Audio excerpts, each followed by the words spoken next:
everyone, welcome to my channel. Marina here, and as always it's exciting to come to you in another video. If you're new here, welcome. If you're a returning subscriber, welcome back. Always so nice to have you here. As you guys can see from the title and probably the thumbnail, there has been a recent occurrence in the family, and I thought I'll come update you guys, especially because it slowed down a couple of the things that I said I was going to do. I had a couple of things lined up that were supposed to have come out by now, and I just thought I owed you guys that to give you guys an update as to why some of those things have slowed down. I'm talking to a camera on my kitchen counter, but believe me when I tell you guys that when I have vulnerable conversations like this, it feels like I'm talking to my friends. It feels like I'm talking to like a community of my friends, a part of my support system, because in a way I draw a lot of strength and a lot of support from you guys. Rewind to March 21st when we arrived in Las Vegas. So you would have seen that Vegas video that I went with my friends. It was exciting. I talked about that trip to a number of people, to my friends, to my siblings, who were looking forward to it. It was something that we planned for quite a bit, and when it was happening, we were all super excited.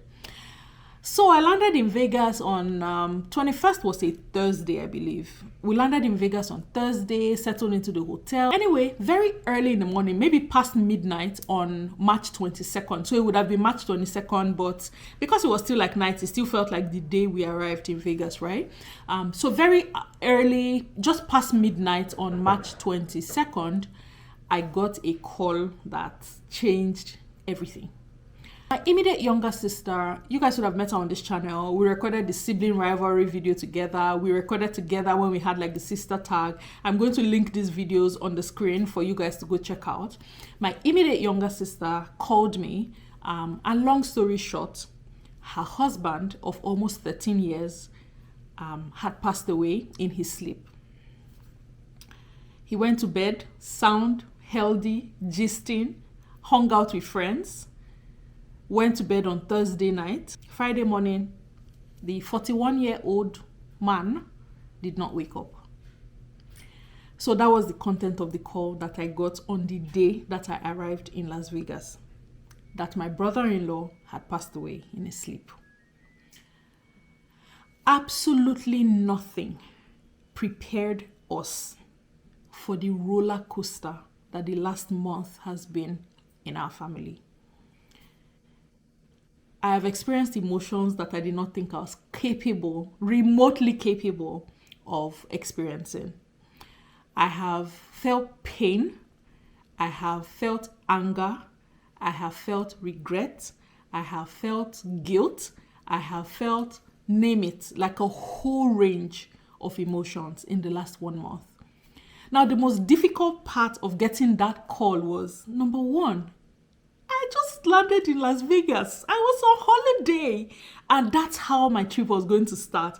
Somebody actually sent me a message, a private message, and said, when I posted the second Las Vegas video, when I showed where we went down for breakfast and all our friends stood up and they were hugging us, the person now asked me like, did you people not just travel together yesterday? Which one when I reach breakfast, they hug each other? Is that how you people do it? I thought it was hilarious. But that's the reason why everybody stood up to hug me, because the night before I was a complete mess. The night before I had a breakdown when I got that call. It was tough to hear that. It was tough to see my sister fall apart completely, and there was nothing I could do about it.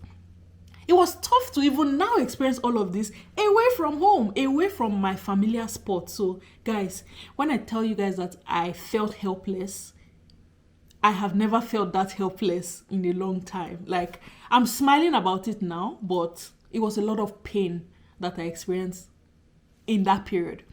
So me recording in Vegas, I'm sure some of you are probably putting 2 and 2 together now, because my energy was off in those Vegas videos, like if you guys could tell. When I said my holiday spirit was warming up, it's a lie. I was in tears. I was in pain. That's what was happening in that video. The only reason why I continued to record in Vegas was, first of all, I was with friends. I tried to consciously not ruin the experience for everybody else.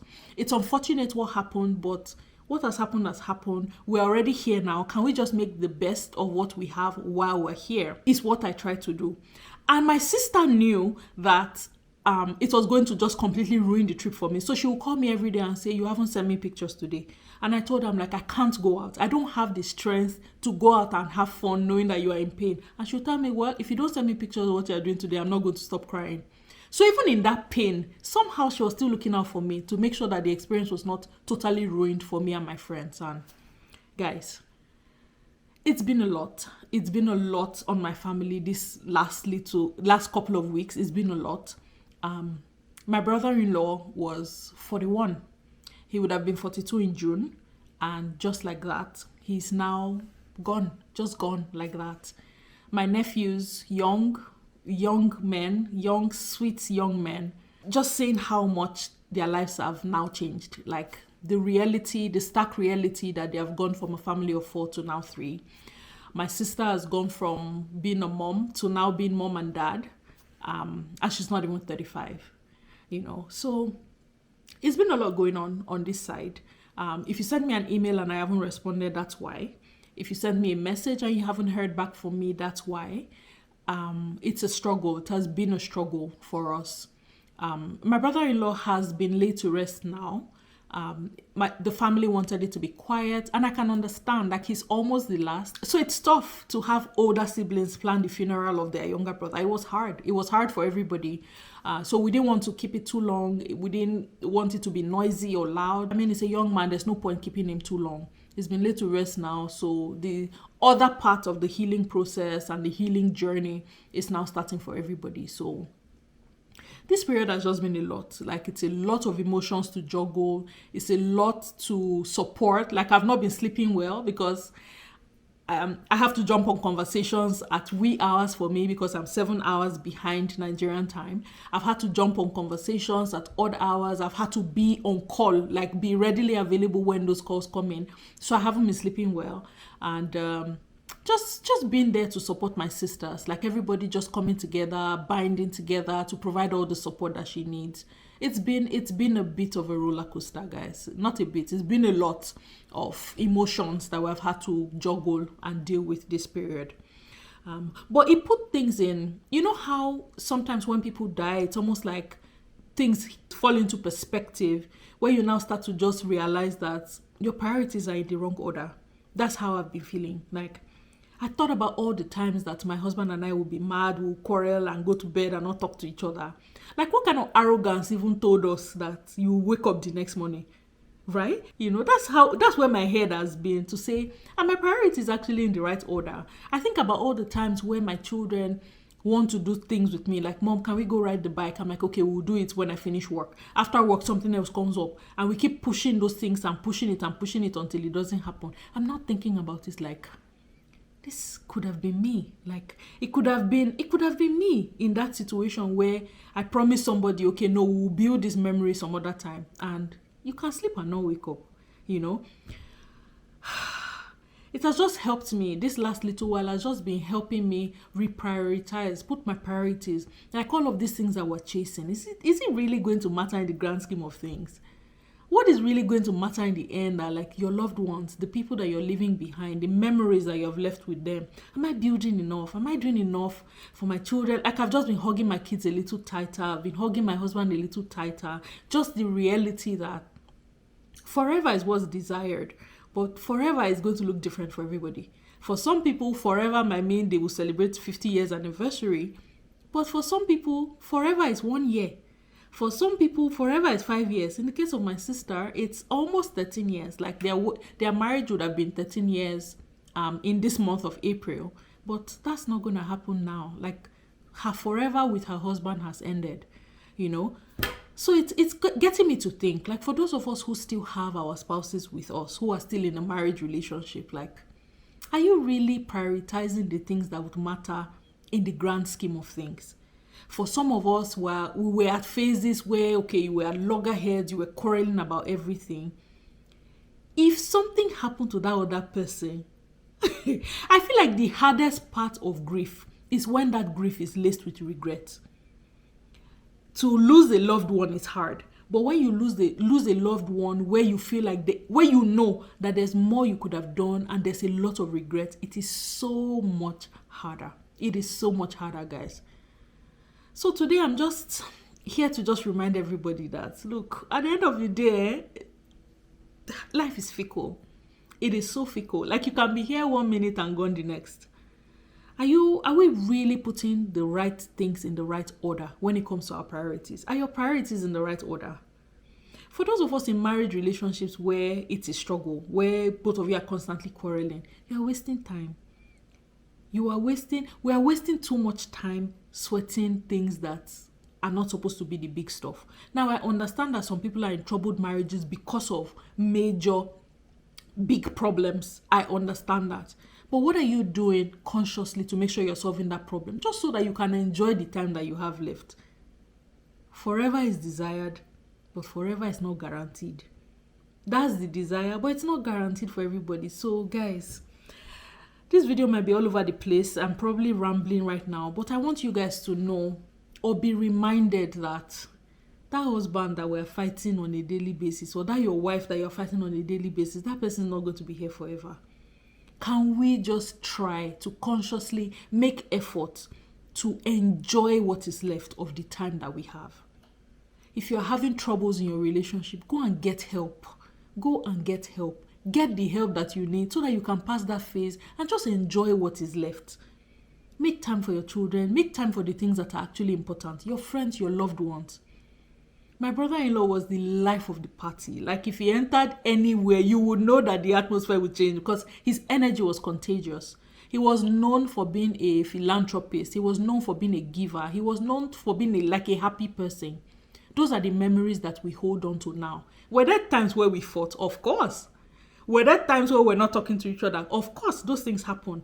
But I'm looking back now and I'm like, all those times that we wasted, if we had an idea that he was going to pass away at 41, we would have made the best use of all the times that we had together. But that can't happen now. That phase has closed.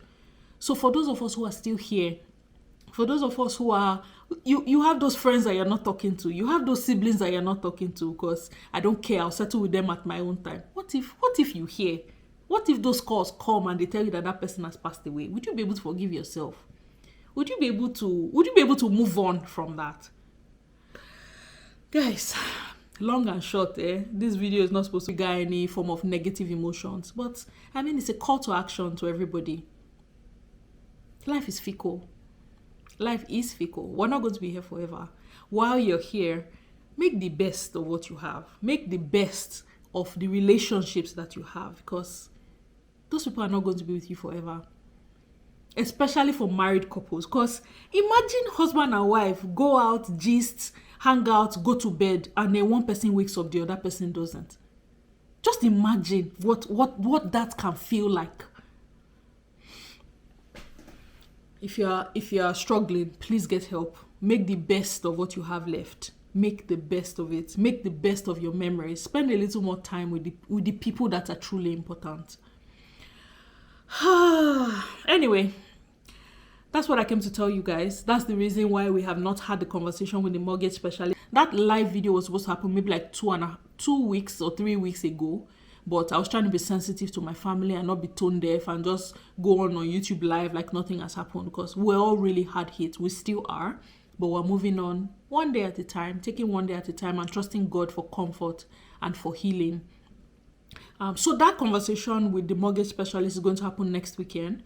If you look out for a community post that I'll put sometime on Tuesday or Wednesday, I will call for questions. So if you have any questions about mortgage, about where you can start from, especially as a newcomer, you can leave that when that post goes up. If you haven't subscribed to my channel, it will be a great time for you to subscribe so that you will see the post when I put it up. And the live conversation, you will be able to join it live and ask questions to the mortgage specialist next weekend when we have that conversation. Don't forget that the tickets for the Love, Dating and Marriage 2024 Canada tour by Pastor Kingsley and Pastor Mildred Okonkwo is still open right now. For those of you who just want to learn more, spice things up in your marriage, get useful resources that would help you to improve your relationship, this Love, Dating and Marriage conference is an amazing way to start, to trigger that journey. I've listened to the Okonkwas for years and they have been huge blessings to our relationship, and I know it will benefit you as well. The links to get the tickets would be in the description box Do well to get your tickets. I look forward to meeting as many of you there. It will be great to connect, and it will be great to just learn ways that we can improve our relationship while we're still here. I just want to take a moment to say a big thank you to everybody who reached out, especially on Instagram, to our friends, the people who have rallied around my sister in prayer, those of you who have supported the family, for the people who have come together to support my sister and the boys. We do not take it for granted. We appreciate all the support. We appreciate all the prayers, all the financial support, everything, in every way that family has been supported. We say thank you. For my friends, for all the support, for how you guys have just held me up in the last month, for all the people who reached out, for all the prayers, for everything. Thank you. It's a journey. It is a journey. We're still on that journey. So please, in your quiet time, when you pray, say a prayer for us, say a prayer for my sister, for the boys. This new reality is harsh and it's a bit rude.